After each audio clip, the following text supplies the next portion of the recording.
ಮಂಗಳವಾರ ಆಂಜನೇಯ ಹುಟ್ಟೋದೇ ಮಂಗಳವಾರ. ಇನ್ನು ನಮಗೆ ಶನಿ ಕಾಟದಿಂದ ವಿಮುಕ್ತಿ ಹೊಂದಲಿಕ್ಕೋಸ್ಕರ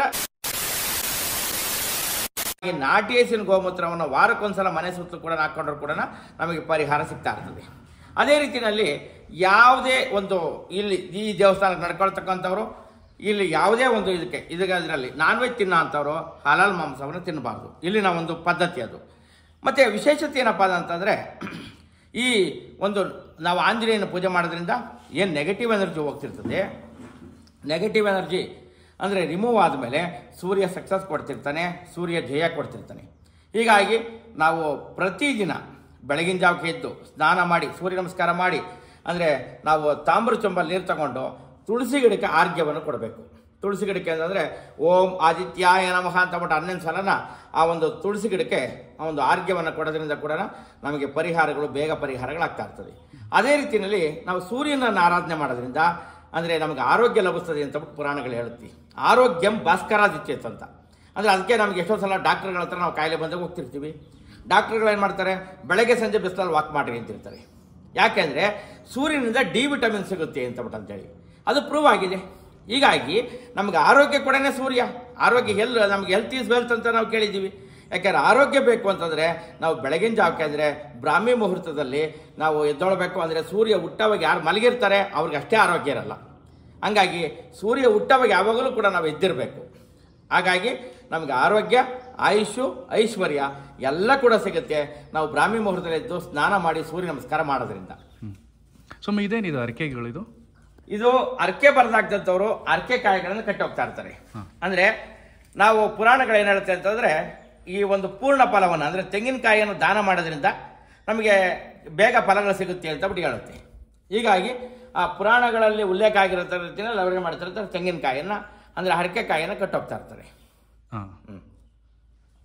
ಇನ್ನೊಂದು ಯಾವುದೋ ದೇವಸ್ಥಾನ ಇದೆಯಲ್ಲ ಸ್ವಾಮಿ? ಇದು ರಂಗನಾಥ ಸ್ವಾಮಿ, ಸೂರ್ಯಪುರ ರಂಗನಾಥ ಸ್ವಾಮಿ ಅಂತ ಬಿಟ್ಟು ಇದು ಪ್ರತಿ ವರ್ಷ ಅಂದ್ರೆ ಯಾವತ್ತು ಚೈತ್ರ ಮಾಸ ಶುಕ್ಲ ಪಕ್ಷ ನವಮಿ ಅಂತಂದ್ರೆ ಶ್ರೀರಾಮನವಮಿ ಯಾವತ್ತು ಬರುತ್ತೋ ಅವತ್ತಿನ ತೇರಾಗುತ್ತೆ, ಅಂದ್ರೆ ರಥೋತ್ಸವ ಆಗುತ್ತೆ. ಪ್ರತಿ ವರ್ಷ ರಂಗನಾಥ ಸ್ವಾಮಿದು ಶ್ರೀರಾಮನವಮಿ ದಿವಸ ನಡೆಯುತ್ತೆ. ಅಂದ್ರೆ ಈ ವರ್ಷ 6/4/2025 ಭಾನುವಾರ ಬಂದಿದೆ. ಭಾನುವಾರ ಜಾತ್ರೆ ನಡೆಯುತ್ತಿದ್ದು. ಸ್ವಾಮಿ ಲಕ್ಷ್ಮೀನ ಇರೋದು ಇಲ್ಲ, ಇದು ರಂಗನಾಥ ಸ್ವಾಮಿ ಪಕ್ಕದಲ್ಲಿ ಶ್ರೀದೇವಿ ಭೂದೇವಿ ಅಂತ ಬಿಟ್ಟು ಅಂತೇಳಿ. ಹಂಗಾಗಿ ಆ ಒಂದು ರಂಗನಾಥ ಸ್ವಾಮಿಯ ಒಂದು ಪಾದಗಳನ್ನ ಒತ್ತಾ ಇರ್ತಕ್ಕಂಥದ್ದು ಒಂದು ಇದು ತುಂಬಾ ಚೆನ್ನಾಗಿದೆ. ಇದು ದೇವಸ್ಥಾನ ಜೀರ್ಣೋದ್ಧಾರ ಆಗಿದೆ ಅವಾಗ 99ರಲ್ಲಿ ಟ್ರಸ್ಟ್ ಮಾಡಿ 2006 ನವೆಂಬರ್ 1ರಲ್ಲಿ ಜೀರ್ಣೋದ್ಧಾರ ಆಗಿದೆ. ಸ್ವಾಮಿ ಸುತ್ತಮುತ್ತ ಇನ್ನೂ ಈಗಲೂ ಕೆಲಸ ನಡೀತಿದೆ ಅಲ್ಲ? ನಡೀತಾನೆ ಇದೆ. ಯಾಕೆಂದ್ರೆ ನಾನು ಆಗಲೇ ಹೇಳಿದೆ ಇದು ಆಳೂರು ಅಂತ ಅಂತೇಳಿ. ಆಳೂರು ಅಂತಂದ್ರೆ ಆಳಾದ ಊರು, ಅಂದ್ರೆ ಹಿಂದೆ ಊರಿದ್ದು ಇಲ್ದಲೇ ಆಗಿರ್ತಕ್ಕಂಥದ್ದು. ಹೀಗಾಗಿ ಇಲ್ಲಿ ಕುಡಿಯಕ್ಕೆ ನೀರು ಇರಲಿಲ್ಲ, ರಸ್ತೆ ಇರಲಿಲ್ಲ, ಕರೆಂಟ್ ಇರಲಿಲ್ಲ, ಏನೂ ಇರಲಿಲ್ಲ ಇಲ್ಲಿ. ಈಗ ಎಲ್ಲ ವ್ಯವಸ್ಥೆಗಳನ್ನ ಎಲ್ಲ ಮೊದಲಿಂದ ಹೊಸದಾಗಿ ಟ್ರಸ್ಟ್ ಮಾಡಿ ಟ್ರಸ್ಟ್ ಇಂದ ಎಲ್ಲ ವ್ಯವಸ್ಥೆಗಳನ್ನ ಮಾಡಿಸಿದ್ದಾರೆ ಈಗ. ಹಾಗಾಗಿ ಪ್ರತಿದಿನ ಇಲ್ಲಿ ಉಳ್ಕೊಳ್ಳೋರ್ಗೆ ವ್ಯವಸ್ಥೆ ಇದೆ. ಸಮುದಾಯ ಭವನದಲ್ಲಿ ಸೂರ್ಯಾಂಜನೇಯ ಅಂತ ಬಿಟ್ಟು ಸಮುದಾಯ ಭವನ ಇದೆ. ಮತ್ತೆ ಬರಾಂತ ಭಕ್ತಾದಿಗಳಿಗೆ ಆಟೋ ಫೆಸಿಲಿಟೀಸ್ ಅನ್ನು ಬಿಟ್ಟಿದ್ದಾರೆ. ಪ್ರತಿದಿನ ಒಂದು ಪ್ರಸಾದ ವ್ಯವಸ್ಥೆ, ಅನ್ನ ಪ್ರಸಾದ ವ್ಯವಸ್ಥೆ ಇರ್ತದೆ ಇಲ್ಲಿ. ಯಾಕಂದ್ರೆ ಈಗ ಇಲ್ಲಿ ಅಷ್ಟು ಪ್ರಶಾಂತವಾಗಿದೆ ವಾತಾವರಣ. ಇಲ್ಲಿ ಅಂತಂದ್ರೆ ಇಲ್ಲಿನ ಒಂದು ಏನು ಜಮೀನಿದೆ ಸೂರ್ಯಾಂಜನೇಯ ದೇವಸ್ಥಾನ ಜಮೀನಿನಲ್ಲಿ ಇಲ್ಲಿ ನವಗ್ರಹವನ, ನಕ್ಷತ್ರವನ, ರಾಶಿವನ ಎಲ್ಲ ಮಾಡಿದ್ದಾರೆ. ಇಲ್ಲಿ ಒಂದು ರೀತಿಯಲ್ಲಿ ಆಧ್ಯಾತ್ಮಿಕ ಪ್ರವಾಸಿ ತಾಣ ಅಂತ ಹೇಳ್ಬೋದು. ಆಧ್ಯಾತ್ಮಿಕವಾಗಿ ಅವರಿಗೆ ಒಂದು ರೀತಿಯಲ್ಲಿ ಪಿಕ್ನಿಕ್ ಆದಂಗೂ ಆಗುತ್ತೆ. ಇನ್ನೊಂದೇನಂತಂದ್ರೆ ದೇವ್ರ ದರ್ಶನ ಆದಂಗೂ ಆಗುತ್ತೆ. ಮನಸ್ಸಿಗೆ ನೆಮ್ಮದಿ. ಯಾಕೆಂದ್ರೆ ಮನೆಗಳಲ್ಲಿ ಯಾಕಂದ್ರೆ ಇವತ್ತು ಈ ವಾತಾವರಣ ಹೆಂಗಿದೆ ಅಂತಂದ್ರೆ ಈ ಕಾರ್ಬನ್ ಡೈಆಕ್ಸೈಡ್ ಮತ್ತು ಏನು ಗದ್ದಲ ಇರ್ತದೆ ಸಿಟಿಗಳಲ್ಲಿ, ಆ ಒಂದು ಗದ್ದಲದಿಂದ ದೂರ ಬಂದು ನಾವಿಲ್ಲಿ ಮರದ ಕೆಳಗಡೆ ಕೂತ್ಕೊಂಡು ಊಟ ಮಾಡಿದಾಗ ಅಥವಾ ಬಂಡೆ ಮೇಲೆ ಕೂತ್ಕೊಂಡು ಊಟ ಮಾಡಿದಾಗ ಅದರಲ್ಲಿರ್ತಕ್ಕಂಥ ಆನಂದನೇ ಬೇರೆ. ಹೀಗಾಗಿ ಇಲ್ಲಿ ಪ್ರಶಾಂತವಾಗಿದೆ ವಾತಾವರಣ. ಇಲ್ಲಿ ಒಂದು ರೀತಿಯಲ್ಲಿ ಧ್ಯಾನ, ಭಜನೆ, ಯೋಗ ಇದೆಲ್ಲ ಮಾಡಲಿಕ್ಕೆ ಅಷ್ಟು ಪ್ರಶಾಂತವಾದ ಒಂದು ವಾತಾವರಣ ಇದೆ. ಹಂಗಾಗಿ ಇಲ್ಲಿ ಎಲ್ಲರೂ ಕೂಡ ಇಲ್ಲಿ ಬಂದಂಥವ್ರು ಎಲ್ಲರೂ ಕೂಡ ಈ ವಾತಾವರಣವನ್ನು ತುಂಬ ಇಷ್ಟಪಡ್ತಿರ್ತಾರೆ. ಸ್ವಾಮಿ ಪ್ರತಿನಿತ್ಯ ಇಲ್ಲಿ ದಾಸೋಹ ಇರುತ್ತೆ? ಪ್ರತಿನಿತ್ಯ ದಾಸೋಹ ಇರುತ್ತೆ. ಬಂದಂಥ ಭಕ್ತರು ಎಲ್ರಿಗೂ ಪ್ರತಿನಿತ್ಯ ದಾಸೋಹ ಇರುತ್ತೆ. ಸ್ವಾಮಿ ಇದು ಆಂಜನೇಯಂಗೆ ಯಾವ ವಾರ ಪೂಜೆ ಜಾಸ್ತಿ ಇರುತ್ತೆ ಇಲ್ಲಿ? ನೋಡಿ, ಆಂಜನೇಯನ ವಾರ ಬಂದು ಮಂಗಳವಾರ, ಶನಿವಾರ. ಮಂಗಳವಾರ ಆಂಜನೇಯ ಹುಟ್ಟೋದೇ ಮಂಗಳವಾರ. ಇನ್ನು ನಮಗೆ ಶನಿ ಕಾಟದಿಂದ ವಿಮುಕ್ತಿ ಹೊಂದಲಿಕ್ಕೋಸ್ಕರ ಶನಿವಾರ ನಾವು ಯಾವಾಗಲೂ ಕೂಡ ಆಂಜನೇಯನ ತುಂಬ ಪೂಜೆ ಮಾಡ್ತಿರ್ತೀವಿ. ಹೀಗಾಗಿ ಮಂಗಳವಾರ, ಶನಿವಾರ ಆಂಜನೇಯನ ವಾರ, ಭಾನುವಾರ ಸೂರ್ಯನ ವಾರ. ಹೀಗಾಗಿ ಮಂಗಳವಾರ, ಶನಿವಾರ, ಭಾನುವಾರ ಎಲ್ಲ ಗೌರ್ಮೆಂಟ್ ರಜೆ, ಎಲ್ಲ ಹಬ್ಬಗಳ ದಿನ ಬೆಳಗಿನ ಸಂಜೆವರೆಗೂ ಪೂಜೆ ಇರುತ್ತೆ. ಇಲ್ಲಿ 7:30 ಇಂದ 7:30 ತನಕ ಇರುತ್ತೆ. ಇನ್ನು ಬೇರೆ ದಿನಗಳು ಅಂದರೆ ಈಗ ಸಾಮಾನ್ಯವಾಗಿ ಈಗ ಬುಧವಾರ, ಗುರುವಾರ ಇರ್ಬೋದು, ಅಥವಾ ಅವತ್ತೇನು ರಜೆ ಇರಲಿಲ್ಲ ಅಂತಂದರೆ ಅವತ್ತು ಫೋನ್ ಮಾಡ್ಕೊಂಡು ಬರ್ತಿರ್ತಾರೆ ಭಕ್ತಾದಿಗಳು. ಸಾಮಾನ್ಯವಾಗಿ ಮಧ್ಯಾಹ್ನದವರೆಗೂ, ಬೇರೆ ದಿನಗಳು ಮಧ್ಯಾಹ್ನದವರೆಗೂ ಇರುತ್ತೆ. ಆದರೆ ಈ ಮಂಗಳವಾರ, ಶನಿವಾರ, ಭಾನುವಾರ ಗೌರ್ಮೆಂಟ್ ರಜಾ, ಹಬ್ಬ, ಅಮಾವಾಸ್ಯೆ, ಪೌರ್ಣಮಿ ದಿನ ಬೆಳಗಿನ ಸಂಜೆವರೆಗೂ ಇರುತ್ತೆ ಪೂಜೆ. ಸ್ವಾಮಿ, ಅಲ್ಲಿ ನೋಡಿದೆ ನಾನು, ಬ್ಯಾನರ್ ಹಾಕಿದ್ರಿ, ಅದು ಬರ್ತ್ಡೇನೂ ಆಚರಿಸ್ಕೊಳ್ಬಹುದು ಇಲ್ಲಿ ದೇವಸ್ಥಾನದಲ್ಲಿ ಅಂತ. ಅದ್ರ ಬಗ್ಗೆ ಒಂದು ಸ್ವಲ್ಪ ಹೇಳ್ತೀರಾ? ಇಲ್ಲಿ ಏನಂತಂದ್ರೆ, ಇಲ್ಲಿ ಮಕ್ಕಳಿದ್ದಾರೆ. ಇಲ್ಲಿ ಸೂರ್ಯಪುರ ಆಶ್ರಮದಲ್ಲಿ ಮಕ್ಕಳು ಕೂಡ ಇದ್ದಾರೆ. ಮತ್ತೆ ಇಲ್ಲಿ ಬರ್ತಕ್ಕಂಥವ್ರು, ಯಾಕೆಂದ್ರೆ ಪ್ರಶಾಂತವಾದ ವಾತಾವರಣ ಮತ್ತೆ ಮಕ್ಕಳ ಜೊತೆ, ಮತ್ತೆ ದೇವಸ್ಥಾನದಲ್ಲಿ ನಾವು ಒಂದು ಹುಟ್ಟುಹಬ್ಬ ಆಚರಿಸ್ಕೋಬೇಕು, ಬರ್ತ್ಡೇ ಆಚರಿಸ್ಕೋಬೇಕು ಅಂತಕ್ಕಂಥವ್ರು ಮುಂಚಿತವಾಗಿ ನಮ್ಮ ಟ್ರಸ್ಟಿಗೆ ತಿಳಿಸಿದ್ರೆ ಆ ಟ್ರಸ್ಟ್ ಕಡೆಯಿಂದನ ಅವರಿಗೆ ಊಟದ ವ್ಯವಸ್ಥೆಯನ್ನ ಮಾಡ್ತಿರ್ತಾರೆ. ಎಷ್ಟು ಜನ ಮಕ್ಕಳಿದ್ದಾರೆ? ಈಗ ಈ ವರ್ಷ ಮತ್ತೆ ಹೊಸದಾಗಿ ಸೇರ್ಕೊಂಡಿದ್ದಾರೆ 6 ಜನ. ಮುಂಚೆ ಮಾಡ್ತಾ ಇದ್ವಿ, ನಾವು ಕೊರೋನಾದಾಗ ನಿಲ್ಸಿದ್ವಿ. ಈಗ ಮತ್ತೆ ಈ ವರ್ಷ ಸ್ಟಾರ್ಟ್ ಮಾಡಿದ್ವಿ. ಈ ವರ್ಷ ಸ್ಟಾರ್ಟ್ ಮಾಡಿದ್ರೆ ಈ ವರ್ಷ 6 ಜನ ಸೇರ್ಕೊಂಡಿದ್ದಾರೆ. ಎಷ್ಟು ಜನ? 6 ಜನ ಸೇರ್ಕೊಂಡಿದ್ದಾರೆ. ಅಂದ್ರೆ ಇಲ್ಲೇ ಸ್ಕೂಲ್ ಇಲ್ಲೇ ಇದೆ, ನಮ್ಮೂರು ಸಿಂಗನಪಾಳ್ಯ ಅಂತ ಹೇಳಿ ನಮ್ಮೂರಿಗೆ ಸ್ಕೂಲ್ಗೆ ಹೋಗ್ತಾರೆ. ಇಲ್ಲಿ ಮಠದಲ್ಲಿ ಯಾಕಂದ್ರೆ ಉಳ್ಕೊಂಡ್ಲಿಕ್ಕೆ ಮತ್ತೆ ವಸತಿ ಮತ್ತು ಊಟದ ವ್ಯವಸ್ಥೆ ಇಲ್ಲಿ ಬೇರೆ ಕಡೆಯಿಂದ ಬಂದಂತ ಮಕ್ಕಳು ಅವರು. ಹೌದು, ಬೇರೆ ಬೇರೆ ಜಿಲ್ಲೆಗಳಿಂದ ಬಂದಿರತಕ್ಕಂಥ ಜಿಲ್ಲೆಯಿಂದ. ಹೌದು. ನೋಡಿ, ಇಲ್ಲಿ ಹಿಂದೂಗಳು ಯಾವುದೇ ದೇವರ ದರ್ಶನ ಮಾಡ್ಬೇಕಾದ್ರೆ ಅಥವಾ ಯಾವುದೇ ಶುಭ ಕಾರ್ಯಗಳನ್ನು ಮಾಡಬೇಕಾದ್ರೆ ಗಣಪತಿ ಪೂಜೆಯನ್ನು ಫಸ್ಟ್ ಮಾಡಬೇಕು. ಹೀಗಾಗಿ ಇಲ್ಲಿ ಸೂರ್ಯಪುರದಲ್ಲಿ ಕೂಡ ಇಲ್ಲಿಗೆ ಬಂದಂತಹ ಭಕ್ತಾದಿಗಳು ಮೊದಲಿಗೆ ಗುಟ್ಟೆ ಗಣಪತಿ ದರ್ಶನ ಮಾಡ್ಕೊಂಡು ಬರ್ತಾರೆ. ಗುಟ್ಟೆ ಗಣಪತಿ ಆದ್ಮೇಲೆ ಸೂರ್ಯಾಂಜನೇಯ ಸ್ವಾಮಿ, ರಂಗನಾಥ ಸ್ವಾಮಿ ಮತ್ತೆ ಹರಿಹರೇಶ್ವರ ದರ್ಶನ ಮಾಡ್ಕೊಂಡು ಆಶ್ರಮದಲ್ಲಿ ಪ್ರಸಾದ ಸ್ವೀಕರಿಸಿ ಮನೆಗೆ ಹೋಗ್ಬೇಕಾದ್ರೆ ಭೂತಪ್ಪ ಸ್ವಾಮಿ ಮತ್ತು ಚೌಡೇಶ್ವರಿ ದೇವಸ್ಥಾನ ಎಲ್ಲಿದೆ? ಇದೇ ದಾರಿನಲ್ಲಿ ಮುಂದಕ್ಕೆ ಇದೆ, ಹಂಗೆ ಅದೇ ರೋಡ್ಗೆ ಜೈನ್ ಆಗ್ಬೋದು. ಹೀಗಾಗಿ ಭೂತಪ್ಪ ಮತ್ತು ಚೌಡೇಶ್ವರಿ ದರ್ಶನ ಮಾಡ್ಕೊಂಡು ಮನೆಗೆ ಹೋಗ್ತಾ ಇರ್ತಾರೆ. ಹಂಗಾರೆ ಎಷ್ಟು ದೇವಸ್ಥಾನ ಇದೆ ಇಲ್ಲಿ? ಹಂಗಾರೆ ಸುಮಾರು ಒಂದು 10 ದೇವಸ್ಥಾನ ಇದೆ ಇಲ್ಲಿ.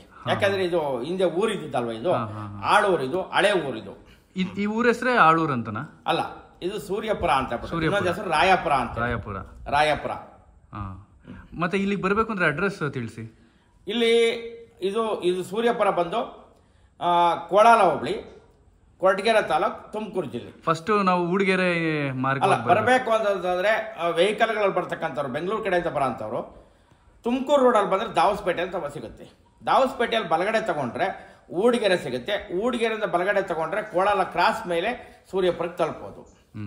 ಅದೇ ರೀತಿಯಲ್ಲಿ ಏನಾದರೂ ಬಸ್ನಲ್ಲಿ ಬರ್ತಕ್ಕಂಥವ್ರು ಬೆಂಗಳೂರಿಂದ, ಅವರು ಮಧುಗಿರಿ ಪಾವಗಡಕ್ಕೆ ಬಸ್ಗಳು ಹೋಗ್ತಾ ಇರ್ತವೆ. ಆ ಬಸ್ನಲ್ಲಿ ಬಂದರೆ ಊಡಿಗೆರೆ ಹೇಳ್ಕೋಬೇಕು. ಊಡಿಗೆರೆ ಹೇಳ್ಕೊಂಡು ಕೋಳಾಲ ಕ್ರಾಸಿಗೆ ಬರ್ಬೋದು. ಕೋಳಾಲ ಕ್ರಾಸಿಗೆ ಬಂದರೆ ದೇವಸ್ಥಾನದ ಒಂದು ನಂಬರಿಗೆ, ಮೊಬೈಲ್ ನಂಬರಿಗೆ ಫೋನ್ ಮಾಡಿದರೆ ದೇವಸ್ಥಾನದ ಆಟೋನ ಕಳಿಸ್ಕೊಡ್ತೀವಿ. ಅವರಿಗೆ ಮಿನಿಮಮ್ ಚಾರ್ಜಸ್ ಇದೆ, 100 ರೂಪೀಸ್ ಚಾರ್ಜಸ್ ಇದೆ, 100 ರೂಪಾಯಿ ಚಾರ್ಜ್ ಇದೆ. ಅಂದರೆ ಒಬ್ರು ಇರಲಿ, ಇಬ್ರು ಇರಲಿ, 3 ಜನ ಇರಲಿ, ಮಿನಿಮಮ್ 100 ರೂಪಾಯಿ ಇದೆ. ಕರ್ಕೊಂಡು ಬರ್ತಾರೆ. ಇಲ್ಲ, ಒಂದ್ ಸೈಡ್ಗೆ ಅದು 6 ಕಿಲೋಮೀಟರ್ ಆಗುತ್ತೆ. ಇಲ್ಲಿ 6 ಕಿಲೋಮೀಟರ್ ಆಗುತ್ತೆ. ಕೋಳಾಲ ಕ್ರಾಸ್ ಬಂದು 6 ಕಿಲೋಮೀಟರ್ ಆಗುತ್ತೆ. ಅವ್ರಿಗೆ ಒಂದ್ ಸೈಡ್ಗೆ 100 ರೂಪಾಯಿ ಆಗುತ್ತೆ. ಕಮ್ಮಿನೇ ಹಂಗಾರೆ, ತುಂಬಾನೇ. 6 ಕಿಲೋಮೀಟರ್. ಹಾಗಾದ್ರೆ ಜನ ಜಾಸ್ತಿ ಇದ್ರೆ 30 ರೂಪಾಯಿ ಚಾರ್ಜ್ ಆಗುತ್ತೆ. 3 ಸೀಟಿಂದ ಮೇಲ್ಪಟ್ಟಿದ್ರೆ 30 ರೂಪಾಯಿ ಸೀಟು. ಮಿನಿಮಮ್ ಚಾರ್ಜ್ 100 ರೂಪಾಯಿ ಆಗುತ್ತೆ. ಅಂದ್ರೆ ಕೋಳಾಲ ಕ್ರಾಸಿಂದ ಕೋಳಾಲದ ಊರೊಳಗಡೆಗೆ ಹೋಗಲ್ಲ, ನಮ್ಮ ಸರ್ವಿಸ್ ಕೊಡಲ್ಲ ನಾವು. ಯಾಕೆಂತಂದ್ರೆ ನಮಗೆ ಇಲ್ಲಿ ಭಕ್ತಾದಿಗಳು ಇರ್ತಿರ್ತಾರೆ, ಮತ್ತೆ ಇಲ್ಲಿ ಪೂಜೆ ಮಾಡ್ತಿರ್ಬೇಕು. ಹೀಗಾಗಿ ನಮ್ಮವರು ಇಲ್ದಲ್ಲ ಇದ್ದಾಗ, ಯಾರು ಇಲ್ದಿದ್ರೆ ಮಾತ್ರ ನಾವೇ ಹೋಗ್ತೀವಿ. ಇಲ್ಲಾಂದ್ರೆ ನಮ್ಮ ಹುಡುಗರು ಯಾರನ್ನ ಇರ್ತಾರೆ, ಅವ್ರು ಹೋಗಿ ಆಟೋ ಹೋಗಿ ಪಿಕಪ್ ಮಾಡ್ಕೊಂಡು ಕರ್ಕೊಂಡು ಬರ್ತಾರೆ. ಯಾರು ಈ ರೀತಿ ಮಾಡಲ್ಲ ದೇವಸ್ಥಾನಕ್ಕೆ ಬರಲ್ಲ. ಈಗ ಏನಾಗ್ತಾ ಇತ್ತು ಅಂತಂದ್ರೆ, ಅವ್ರಿಗೆ ಈಗ ಇದು ಕಾಡ್ನಲ್ಲಿ ಇರ್ತಕ್ಕಂಥದ್ದು. ಇದು ಈ ಕಾಡ್ನಲ್ಲಿ ಇದ್ದಾಗ ಎಲ್ಲ ಒಂದು ವ್ಯವಸ್ಥೆಯನ್ನು ಅವ್ರಿಗೆ ಕೊಟ್ಟಾಗ ಅವ್ರಿಗೆ ಭಕ್ತರಿಗೆ ಅನುಕೂಲ ಆಗ್ತಿರ್ತದೆ. ಹೌದು. ಹಾಗಾಗಿ ಇಲ್ಲಿ ತುಮಕೂರು ಕಡೆಯಿಂದ ಬರೋಂಥವ್ರು ಅಷ್ಟೇ. ತುಮಕೂರಿನಿಂದ ಬೆಳಗ್ಗೆ 7:15 ಒಂದು ಪ್ರೈವೇಟ್ ಬಸ್ ಇದೆ. ಬೆಳಗ್ಗೆ 6 ಗಂಟೆಗೆ ಫಸ್ಟ್ ಗೌರ್ಮೆಂಟ್ ಇದೆ, 7:15 ಪ್ರೈವೇಟ್ ಬಸ್ ಇದೆ, ಬಾಲಾಜಿ ಅಂತೇಳಿ. ಮತ್ತೆ 11:15 SLVTS ಅಂತ ಬಸ್ ಇದೆ, ಪ್ರೈವೇಟ್ ಬಸ್ಸು. ಅವು ಡೈರೆಕ್ಟ್ ಇಲ್ಲಿಗೆ ಬರ್ತವೆ. ಸೂರ್ಯಪುರ ಕ್ರಾಸಲ್ಲಿ ಇಳಿದು 1 ಕಿಲೋಮೀಟರ್ ನಡ್ಕ ಬರ್ಬೋದು. ಇಲ್ಲ ಅಂತಂದ್ರೆ ಹಿಂದ್ಗಡೆ ಸ್ಟಾಪ್ನಲ್ಲಿ ಇಳ್ಕೊಂಡು ಫೋನ್ ಮಾಡಿದ್ರೆ ದೇವಸ್ಥಾನದ ನಂಬರ್ಗೆ ಆಟೋ ಕಳಿಸ್ಕೊಡ್ತೀವಿ. ನಂಬರ್ ದೇವಸ್ಥಾನದ ನಂಬರ್ಗೆ ಕಾಲ್ ಮಾಡಿದ್ರೆ ಸಾಕು. ದೇವಸ್ಥಾನದ ನಂಬರ್ ಹೇಳಿ, 9448270327. ಮತ್ತೆ ಕೊರಟಗೆರೆ ಕಡೆಯಿಂದ ಬರೋಂಥವ್ರು ಕೂಡ ಅವರು ಗೊರವಳ್ಳಿ ಲಕ್ಷ್ಮೀ ದೇವಸ್ಥಾನದ ಮೇಲೆ ಹಸಿ ಈ ಕಡೆ ಬರ್ಬೋದು, ತಲುಪೋದು ವೆಹಿಕಲ್ಗಳಲ್ಲಿ ಬರೋಂಥವ್ರು. ಅಥವಾ ಸೂರ್ಯಪುರ ಕ್ರಾಸಲ್ಲಿ ಇಳಿದು ಬೇಕಾದ್ರೆ ಇಲ್ಲಿ ಫೋನ್ ಹಾಕಿದ್ರೆ ನಮ್ಮಲ್ಲಿ ಕಳಿಸ್ಕೊಡ್ತಿರ್ತೀವಿ.